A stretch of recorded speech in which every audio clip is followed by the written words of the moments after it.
Hi, my name is Krista Conway, and for my enrichment project, I'll be doing it on chinchillas. A little bit about chinchillas is their lifespan is typically 10 to 20 years. Their environmental temperature range is 65 to 80 degrees Fahrenheit. Anything above 86 degrees Fahrenheit is going to be a little too hot for them. They are really sensitive to heat. Their gestation period is typically 111 days, and their litter size is usually 1 to 6 with an average of 2. Chinchillas in research. Chinchillas are mainly used for human auditory studies, specifically children ear infections. Chinchillas in the human auditory system.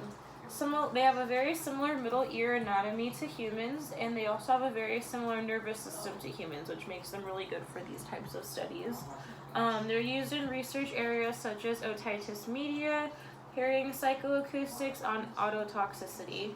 Unlike other rodents, chinchillas' middle ears are not susceptible to infections, and this makes it very ideal for otitis media studies. The presence of a large cephalia bulla in the middle ear fluids can be withdrawn for microbiological and immunological assessments. Permanent semipatulous eustachian tube is extremely similar to the floppy eustachian tube of a human child. Chinchillas are the only animal model for childhood ear infections. Chinchillas in children with otitis media have evidence of biofilm formation on the middle ear epithelial surfaces, middle ear secretions, and on tympanostomy tubes. The existence of biofilms leads to bacterial persistence, and they're a relevant model for human, specifically children, otological diseases. Another study that chinchillas have been used for, they've been used specifically by NASA for sleep studies.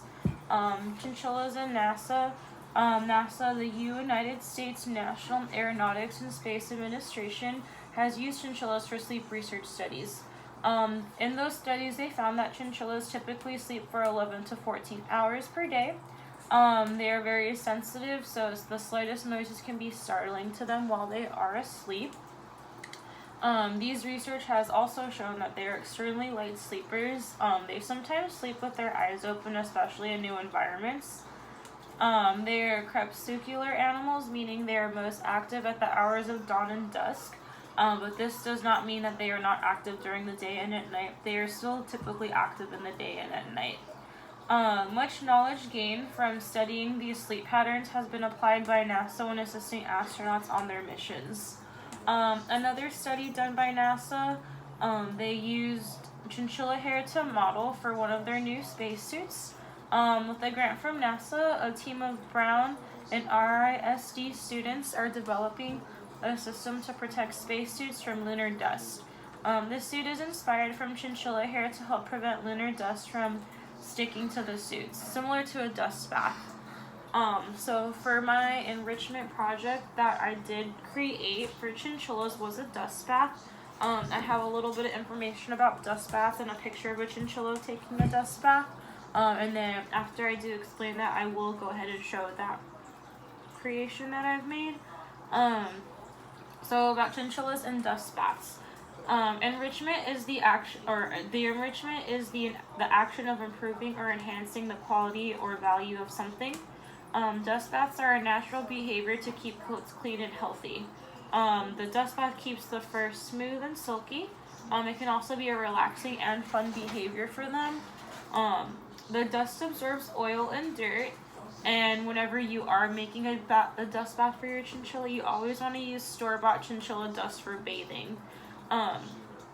Chinchilla dust from the store is made to mimic the sand they have access to in their natural habitats. Typically in the wild, chinchillas will roll in volcanic pumice. Dust should be at least 2 inches deep in their dust bath. Dust bathtubs bought from pet stores sometimes come with a lid to minimize dust particles around the room. The dust bath must be available 1 to 2 times weekly, and only 1 to 2 times weekly. You don't want to have it available more than that. it should not be left in the cage indefinitely. Just because too frequent of a dust bath will result in dry and dull coats. So even though this dust is really good for them, too much of it can have a kind of a negative effect. And dust baths must be provided in a research setting to improve enrichment and overall health of these chinchillas. So since this is something behavioral that they do in the wild, it needs to be added to their research studies as well. Now I will show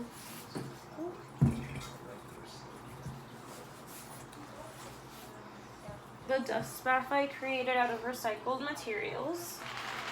So I used a old Tupperware that wasn't really being used that much. I did make it clear just so that way you were able to see the chinchilla in his dust bath. I also added a lid as well with the hole in the top, as you can see, just so that way the chinchilla can get in and out, and that lid does minimize the dust particles that go around the room. The little chinchilla model that I used is a little squirrel toy that I took from my cat to borrow for this project. And the dust that I used are just some beads that we had lying around that weren't really being used. And in this dust bath would be added to the chinchilla's habitat 1 to 2 times weekly to boost his enrichment, but you don't want to leave it in there too long just so that way he doesn't get dry and dull skin. But yeah, that's about it. Thanks for watching.